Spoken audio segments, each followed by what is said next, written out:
Bismillahirrahmanirrahim. Assalamu alaikum and welcome back to another lecture where we are going to start our internal environment analysis. And to do the internal environment analysis, we have a very useful model that is called the Porter's value chain analysis. So before going to the core concept of this topic or this model, let me give you a quick overview so that you can understand the model in a good way and also it will increase your interest. So when I talk about that, for example, if you are a business and you have a customers, all right, so there is an exchange of something between you and your customer. And what it is basically that you as a business provides the value to your customer through your product or services. All right. And in exchange of this value, the customers agree to give you the money. All right. And the value which you are giving to the customer, that value can be in two terms, or there can be two types of value which you are giving to your customer. One is in terms of cost and the other one is in terms of quality. Now, what do I mean by this? I mean that if you're giving your customer a product or services which they need at a price that is reasonably lower than the prices which they are getting into the market, all right? So that means that you are giving your customer cost advantage, all right? And similarly, if you are giving your customer a product or service that has the quality which is reasonably higher than your competitor or the product or services that are available into the market, all right? How they could be in the more quality or the inferior quality? I mean the superior quality by having the differentiation, the design, um, flavors, options, colors, uniqueness. All right. So these kind of things are going to give your customer the quality advantage which the customer is not going to get from anyone. Right. So that is how you are going to give your customer the value. And you know what? This customer, they are very clever. They are not going to give you any extra penny, right? Which means that they are going to give you only that much amount of money which they think they are getting the value for. That means that they will only give you that much amount of money which is in their eyes or from their point of view, it is equal to the value which they are giving. All right. So as a company, if you want to charge the high money or you want to bring out the money from their pocket, you have to make sure that you are providing them the superior value or the higher value so that they become agreeing to give you the money or the prices which you want to charge, which will give you the higher profit. And that is what this topic is all about, right? So now, before going to the value chain, there are some terminologies which you should know so that you can understand this topic, right? These terminologies are number one, the value. Okay, the value is the benefit that a customer obtains from a product or services. Hold on, there's something more. And it is willing to pay for. That means that the benefits which the customer is getting, there has to be one thing that the customer is willing to pay for that. For example, if you are giving some kind of benefit, you are giving the cost benefit to your customer, and that customer doesn't need it. Like for example, your customer is the one who prefers the quality over the low prices. All right. So your customer is quality sensitive and you are giving that customer the cost advantage or the lower prices and due to the lower prices, lower cost, there are high chances that your quality would also be lower. So what do you think? The benefit which you are giving to the customer in terms of the low cost or the cost advantage, is your customer willing to pay you for it? I don't think so. So that is what the catch is, that the benefit which you are giving to your customer, there has to be one thing that the customer is also wanting it, customer is valuing it, and the customer is willing to pay you for it as well. All right. So if you understand this, let's move forward. Then we have the value activity. What does the value activity mean? The process or the activity which adds value to the product or service. For example, there is a very good example that you buy a piece of leather from a market, a raw leather. All right.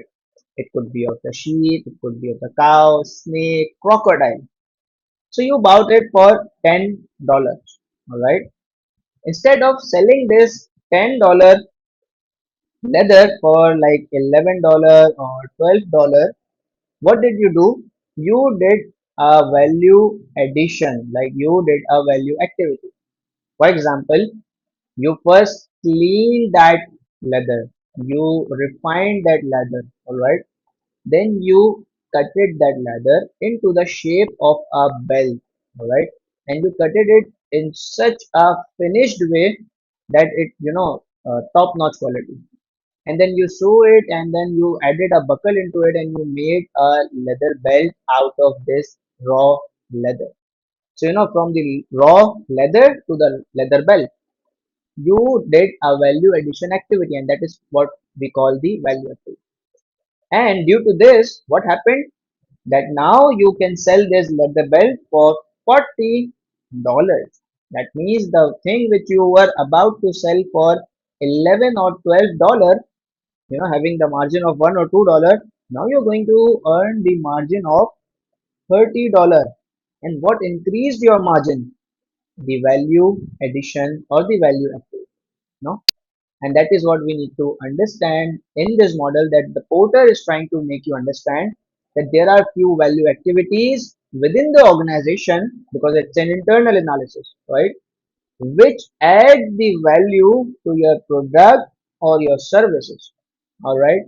And the customer is actually paying you for this value, and you should be focused on it. All right. If you're not able to attract the customer, or if you're not able to bring out the money from their pocket, that means that you are lacking at some point in adding the value, or you are missing some sort of value activity, or you are doing something wrong in these value activities, which we will study in this model.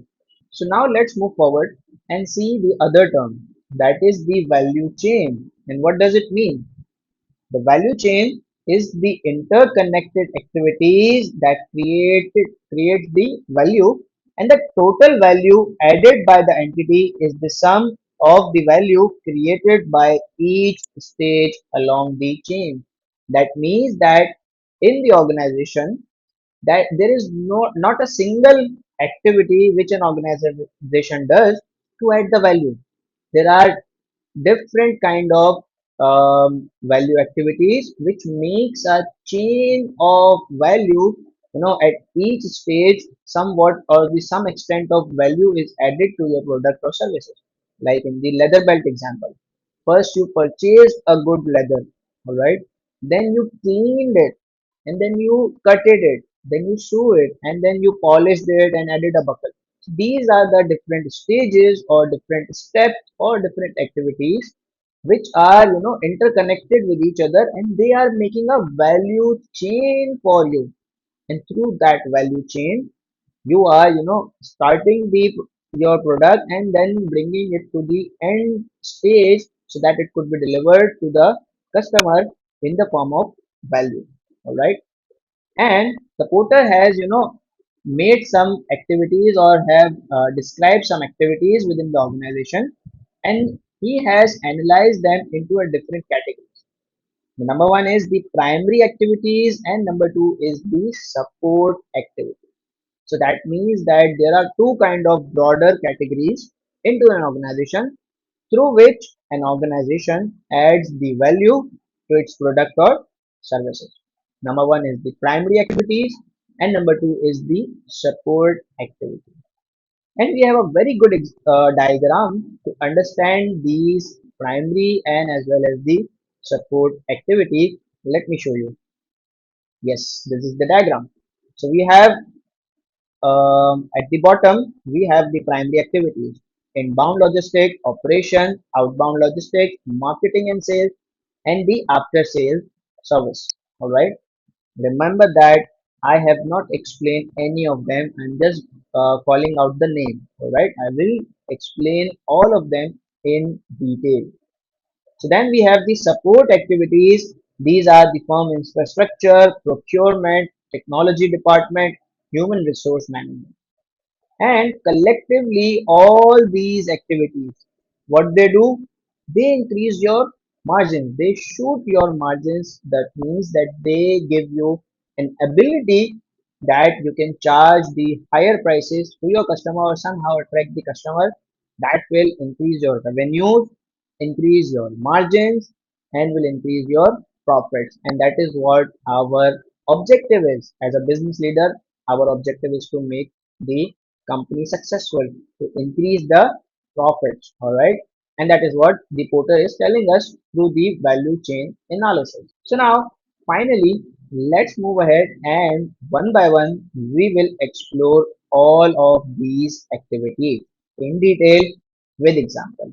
So stay with me, and here we are, the internal environment analysis. We are doing porter value chain analysis model.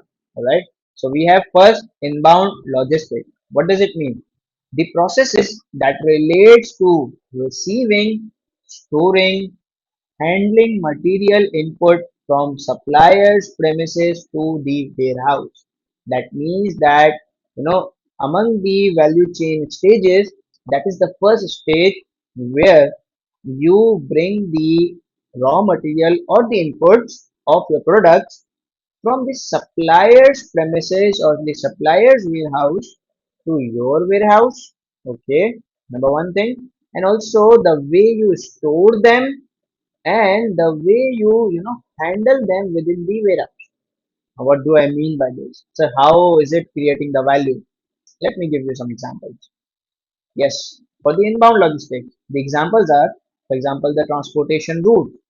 The faster the they are, but the faster the delivery, the lower the cost will be. That means that if your transportation routes they are optimized, you are using the shortest or the shorter transportation routes. That means you will be consuming less fuel and it will be reducing your cost and ultimately giving you the advantage. And not only this, right now in the modern world, we all know that how much people are concerned about the sustainability and the environment impact. So if you are using the optimized route or the shorter route, don't you think that you would be consuming the lesser fuel and resultingly you would be doing the lesser carbon emission? And that is, beneficial for the environment, and ultimately the customer and the society will be attracted to you, and ultimately it will increase the value into your product because now you are environment friendly, right? Let me give you one more example: packaging and transport system for the perishable goods, like minimize the wastage, damage, and enhances the product quality. What do I mean by this? I mean that, for example, if you are getting the supplies of ingredients such as the meat, vegetables, fruits, and milk, or the dairy products from your supplier, okay, and you are getting the supply in single truck. Don't you think that there are high chances that while delivering from the warehouse of the supplier to your warehouse, they would get mixed, or some bacteria from one type of ingredient would get mixed with the other type of material, and they would spoil them. The ingredients would be wasted, and if not wasted, in between the route, their life would be reduced while they are kept at your warehouse. So that means that they would expire or they would get spoiled or rotten quickly than their usual or the normal life. And again, that is going to increase your cost, that is going to reduce your quality, and ultimately reduce the value in your product. Now, next we have just-in-time delivery system. Minimize holding costs, reducing storage space requirement, and ensuring smooth production flow. Just-in-time model. If you do not know about it, let me explain. Just-in-time model refers to that the company does not hold any inventory of the raw material. As in when you get the order, you order the ingredients or the raw material and then you prepare the finished product and then provide the delivery or the product to your customer. That is what we call the just-in-time model. So if you are following the just-in-time model, that means that you are not required to do incur the holding cost. You are not required to have a big and large warehouses. All right. And obviously, when you are having the lesser inventory or the lesser traffic or the flow of the inventory or the material, that means that you can bring the ingredients from warehouse to the production floor very easily and very smoothly. And the production process can also be done in a smooth way, right? Then tracking stock levels and storing goods in optimal locations within the warehouse. It's very easy and it's very logical. For example, there are few clothes like for example it's summer season or it's a winter season. So in your wardrobe as well, you keep the clothes which are relevant to the weather, in front, so that you can retrieve them or you can take them out easily. And that is the same thing which a company does in the warehouse. They keep the materials, which is near to the expiry or which has the sooner expiry in front and then the later expiry backward and then so on so forth. So that the product or the ingredients which are going to expire earlier, they can be used earlier and then we can save them from getting wasted.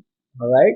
And also the quality wise, the storage or the arrangement of the products or the ingredients, the bifurcation done in the ingredients, like for example the way I explained you, that the separation, yes, the separation while the packaging, the packaging or the separation through the packaging while delivering them from the warehouse of the supplier to your warehouse is also necessary, and also the bifurcation and the separation within your warehouse, it is also important, so that you do not waste your ingredients, and obviously if you are wasting it, it will increase your cost. So if we understand this, then let's move forward.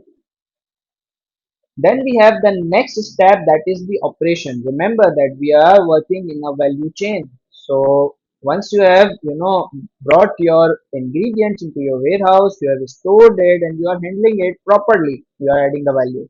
Now to the next stage, that is the operation. What it is? It is the way in which the inputs are converted into the final product, and that is the secret recipe or the secret of the success of the entity, that how it makes the product. That is the formula, right? And the better or the unique formula it is, the success, the chances of success would be higher, right? Let me give you some examples. For example, we have the like automated assembly lines. If your assembly line or the production lines, they are automated, so the result, the chances of the errors, they are going to reduce. The accuracy, it is going to increase. The efficiency, it is going to increase. Effectiveness, it is going to increase. It will reduce your labor cost as well. Also, it will reduce the wastage. All right, because they are automated. So the machine does not do too much error. So the error rate reduces significantly when you go to the automation from the manual processes. All right. Then the batch processing. I always give this example to the student. For example, um, whenever you run a plant, it is not like something like a bike or the car, that you just start a plant and you start the production. To start the plant, there are few costs which are incurred even if you are making 1 unit or you are 1,000 units. These are the costs which are going to incur. All right. And these are the costs which we call overheads. All right, the fixed overhead. For example, the fixed overhead of running your production plant is like $1,000. And if you are making number of units, let me make it like yes. So the number of units which you are making is 10. So that means you are having the per unit fixed overhead of $100. And what if I would increase it from like the fixed overhead, they are going to be fixed, right? And if I would make it 1,000 units, all right, that would be $1 per unit overhead cost. That means that your cost has reduced by $99. And this cost advantage, either you can keep it to yourself and earn the higher profits by like if you are reducing your cost and your prices are staying steady or the same, the reduction is going to be your margin. And what you can also do, you can give this relief to your customer by reducing your prices as well. And if you are reducing your prices, there are high chances that you can attract more customers. All right. So this is how you are going to, add the value to your operation stage by doing the batch processing. Then we have the quality controls, check and testing. Now I always say this that there are two stages of the quality check. The number one stage is when you like bring the material to your warehouse, and while you are handling it, you do the quality check. All right. And before going to the production floor. So that I say before production. All right. So if you are doing the quality check properly, the chances are, or the result would be that if you are getting some spoiled or the wrong material or the expired material or the material which is of the inferior quality, you can return it back to your supplier. Otherwise, if you are accepting that raw material or the goods, that is going to be your loss, right? So the first benefit. And the other benefit is that if you are checking the goods or the raw material before using them into your production, that means that you can save your production cost from getting wasted. Because if you are using the wrong or the expired or the inferior quality ingredients, how is it possible that your product is going to be of the superior quality, the product is going to be of the top notch quality, or your product is going to be even uh, good, right? It is going to be wasted. So not only the ingredient cost which you paid to a supplier, it is wasted, but also the production cost which you incurred, it is also wasted. All right. So the quality check, they are very necessary, and they are going to save you from the hell. And then we have the after production quality check. That means, so this after production quality check means that when your product is ready and the product is out from your production line. So before moving it back to the warehouse for the delivery, you should perform a quality check that the product which you have made is of the adequate or the acceptable standards, to be delivered to the customer. And you know what? I told you uh, the harms or the disadvantages or the cost which you are going to pay if you're not doing the quality check before the production process. And you believe me, the cost or the pain which avoiding this quality check after the production is going to give you, it is going to be hell of Allah. How? Because if at this stage you did not perform the quality check, or you accepted the raw material which is of the of not the good quality, still it would stay within the company. The thing, the cost or the damage, it is within the company. But once that wrong or the bad goods or the faulty goods or the products, if these are delivered to the customer, now the thing is outside the company, now it is public.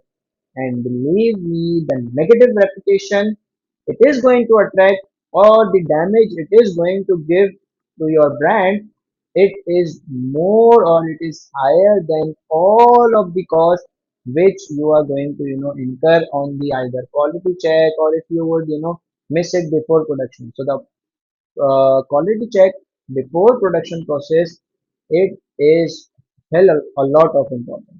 All right. Then we have the skilled craftsmen. For example, if you are producing the or you are making a product that is highly labor intensive, or the input from the labor, it is actually really vital. For example, the software or the graphic designer or the craftsman which makes the embroidery or the arts by their own hands, or the handmade shoes, handmade leathers, handmade clothes or handmade watches. So these kind of things, they are highly dependent of your craftsman or your labor and the level of their skill, the level of their expertise, and the level of their experience. So the more experienced, expert, and the skilled your craftsmen and your laborers are, the better quality your product or the services are going to be. Right? And also, let me explain it at the further stage because that is relevant to the next stage, in a better way. So this is about the operation. Now, if we move ahead, then we have the outbound logistics. Okay, what does it mean? The outbound logistics it involves storing, distributing, and delivering finished goods to the customer. In inbound logistics, it was receiving. Here we have the storing. It was storing. Now we are distributing and handling. It is delivering. So that means that once the production is done, you will do the quality check, and if after the quality check, you will enter into the next stage, and that is the outbound logistics stage. Now, first you will store the finished goods. It was raw material, it was WIP, and now it's a finished goods. You will store these finished goods into your warehouse properly, that you do not damage them while handling, you do not spoil them while handling, because sometimes while handling or moving the finished goods from one place to another place into the warehouse, you damage them. All right, or the if defects happen, and also you arrange them in such a sequence that the product which is having the earlier expiry, it is delivered or it is dispatched earlier than any other goods. All right, so this is one of the things which you need to consider while storing or handling your finished goods into your warehouse. And then the distributing things or the delivering things, it means that from your warehouse to the reach of the customer. The customer is not going to come to your warehouse. You have to make your product or service available within the reach of your customer through distributing it through your distributors, your retailers, your wholesalers, supermarts, superstores, retail outlets, retail stores, your e-commerce website or the platform, or either you can give the direct delivery to some large corporates, large companies. All right. So the distribution and delivery thing, the better the distribution channel or the distribution resources or the contracts with your distributor, the routes, and also the positioning of your warehouse within the country. It is also very important that if you are having your warehouse strategically positioned in all the big cities of your country, that means you would be able to target the bigger share or as much as possible share of your country. All right, from the bigger cities, you can also access or you can provide the distribution to the smaller cities or the village or the urban areas as well. So it is very important that how a company strategically position its warehouse throughout the country and provides the distribution of its product to as many people as it can. All right. So this is related to the outbound logistics. Let me just go through the examples with you. These are the geographically optimized warehouse which we just discussed. Order placement. If you are direct delivering the product to your customer or the consumer, or even if you are providing the product to the supermart, superstore, or the retailers, the easier or the convenient and the smoother your delivery or the order placement process is, the easy it is going to be for your customer, the value it is going to add. Because if your customer is facing too much difficulty in in placing the order, the customer would be fed up, and the customer would not come back.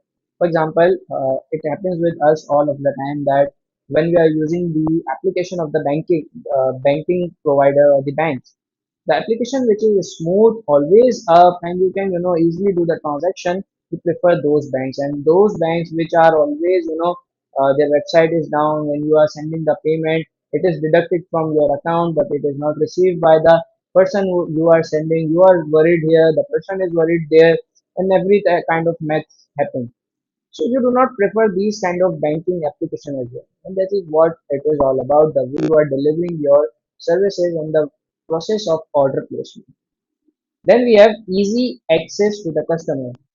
You know, if your warehouses are too far, it would be difficult to provide the, if your warehouses are too far and outside your main city, it would be difficult for the customers or the consumer to come to your warehouse, like for the distributor as well. And if your retail outlets, they are at some kind of location where there is no parking, no proper roads or the routes through which the customers could come there, or the area is very not very developed, the infrastructure is not too good, the customer face very high challenges to come to your warehouse.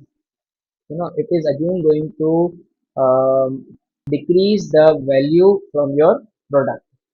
And then the delivery, um, the smoother or the faster, the safer and the convenient delivery which you are giving to your customer, it also matters. For example, if you are delivering the food from the online website, right? So the sooner or the quicker the rider brings the food to you, you get happier, right? And if you are sending some parcel to your friend or to anyone, and the parcel is very much worthy for you, it is very precious, all right, and it has a high cost. So you would be very worried that how the rider is going to deliver it, how it is going to, how he or she is going to carry it or handle it.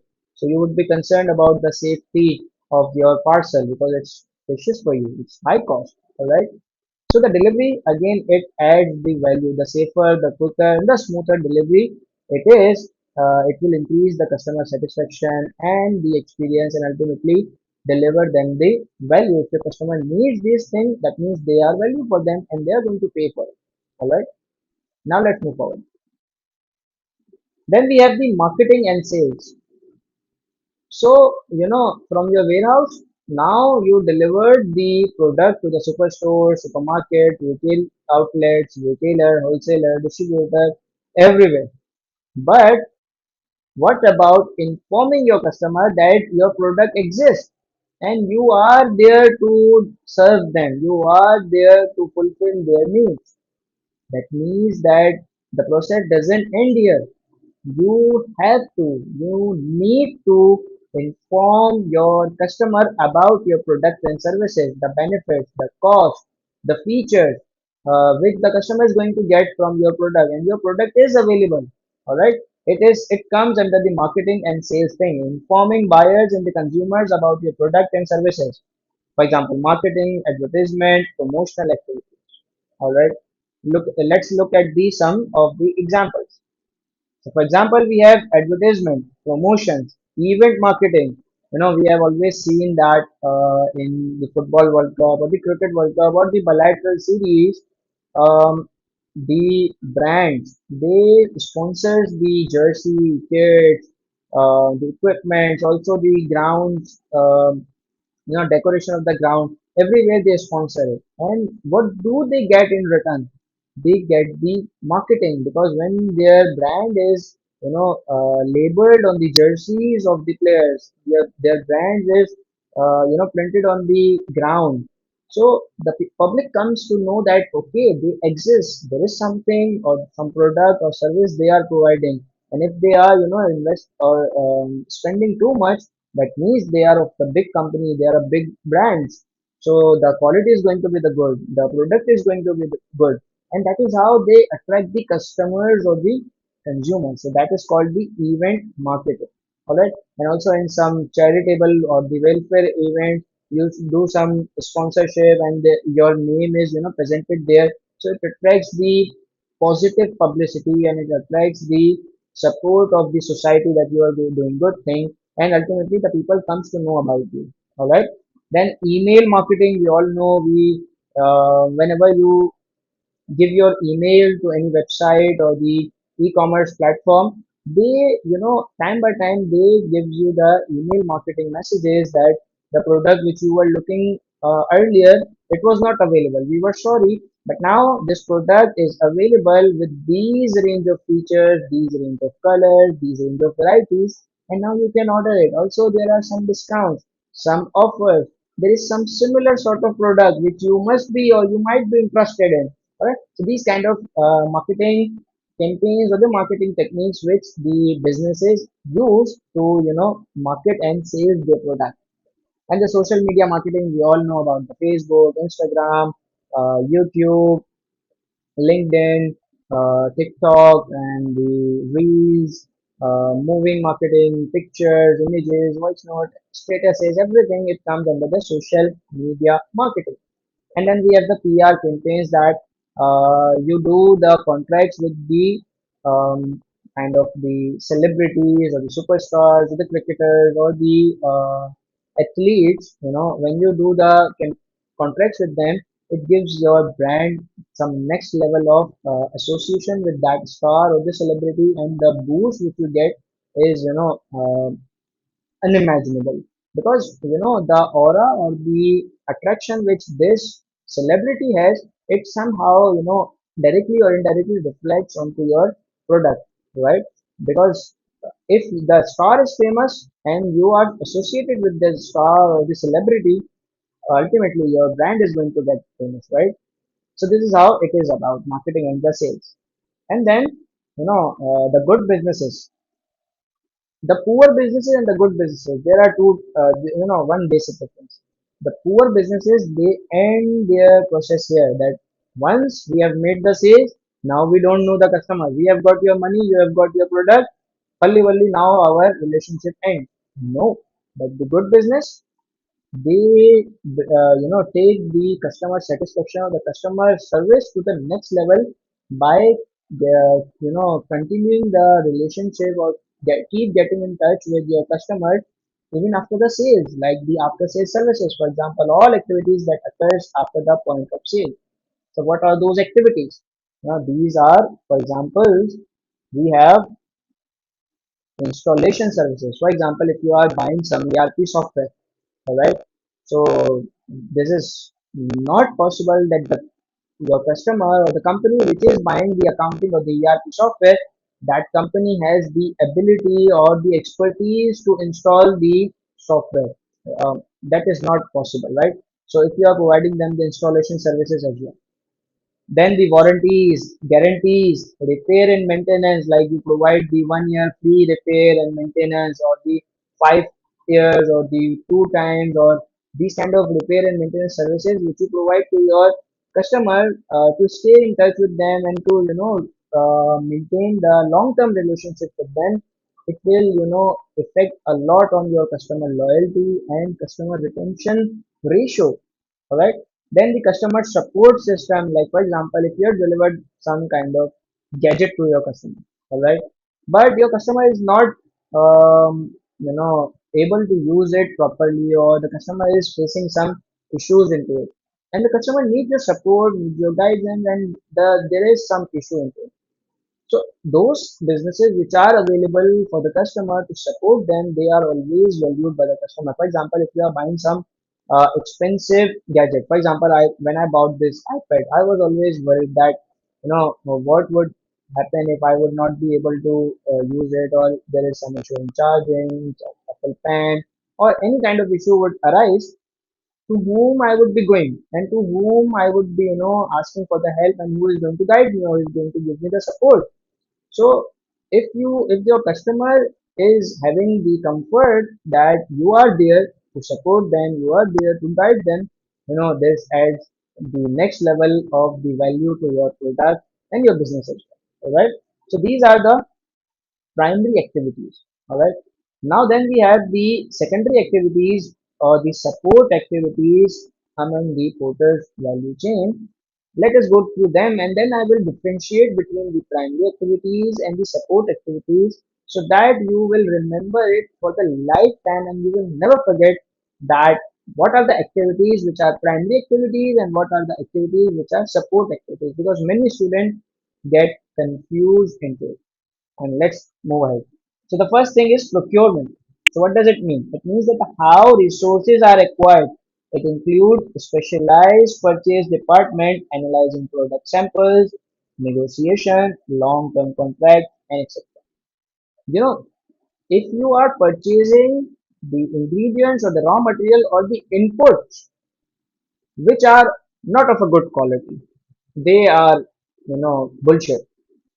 How is it possible that your product or the value which you are going to give to your customer, they are going to be good? There is no chance, right? So the procurement, it is very important that how choose your first, you locate the supplier, then you check some samples from their product or their input or the raw material, and then finally you select them. And when you select them, you start the onboarding process. And while onboarding, you do the negotiation on the prices, on the frequency of the orders, or the terms of the payment, quality agreements that we are not going to accept the material below this quality, right? So the return policy, refund policy, these kind of all things come into the procurement area, which are dealt by the purchase department. And it is focused about making the long-term relationship with your supplier, so that you can avail the long-term benefits from them. You can also do the exclusivity contract with your supplier, that supplier is not going to give this supply to any other of your competitor, and if you are getting the specialized or the unique supply which no one else is going to get, that means that your product is going to be unique. And obviously, if your product is unique, your product is differentiated, you can charge higher prices. All right, so that much important procurement is. Then we have the technology. It means that how firm uses technology. It includes IT systems, software, hardware, process automation.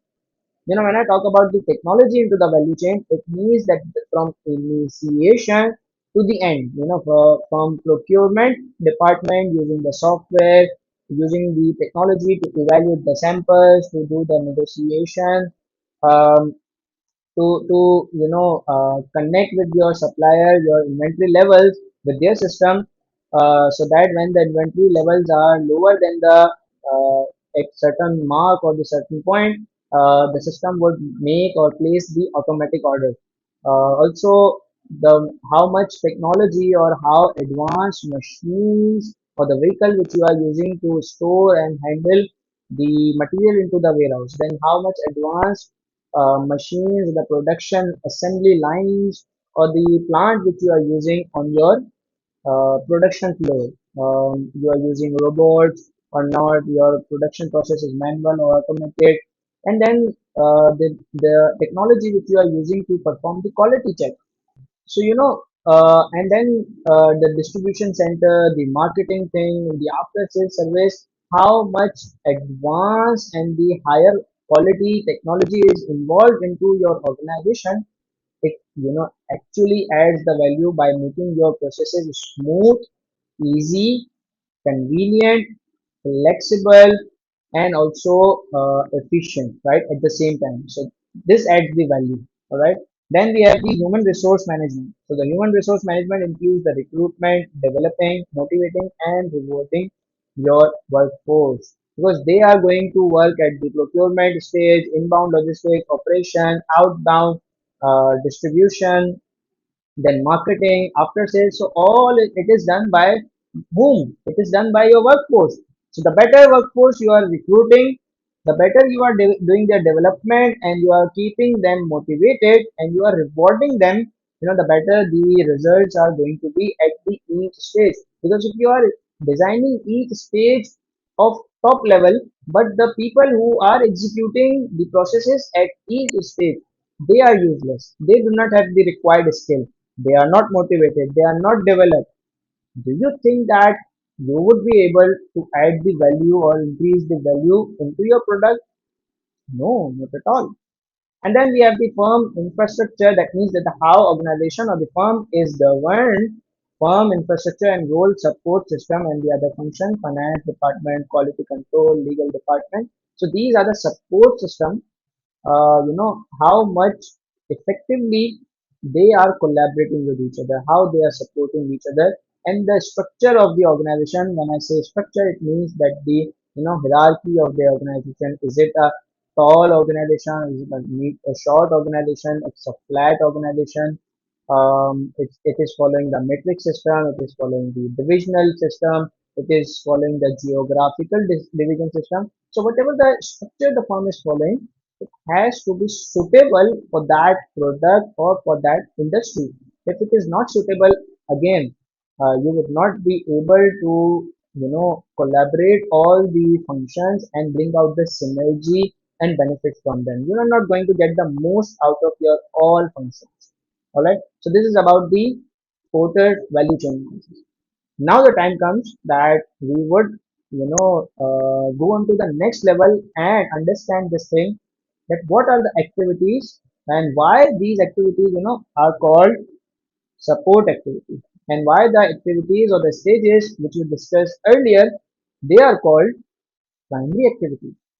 These primary activities, they are basically, I would say, specific stages which are adding value directly into your product or services. And these are the stages or the activities. They are not confined, they are not specified to any specific stage. They are contributing at all the primary stages. They are not related. For example, procurement. The procurement is related to the ingredients. The procurement is related to your warehouse itself, the shelves, the vehicle, the technology which you are procuring, the machinery, the plant which you are procuring, the distribution vehicle which you are procuring, right? The marketing people or the marketing campaigns which you are procuring, the contracts which you are doing, all these things, procurement is adding value to all these stages. Technology, it is used at all these stages. Human resources, they are adding value to all the primary stages. And also the firm structure, these departments, they are, essential to all these stages. That is why they are called support activities, because they are supporting the primary activities. Because if they are not supporting them, they would not be able to develop or generate the value. And that is what the difference between. And if you would now look at the diagram, then it would make sense that see how these support activities, they are supporting all these primary activities. All right. So I hope that I was able to explain this porter's value chain analysis into very much detail and was able to make everything crystal clear to you. So see you all in the next lecture. Till then, take care of yourself. Allah Hafiz.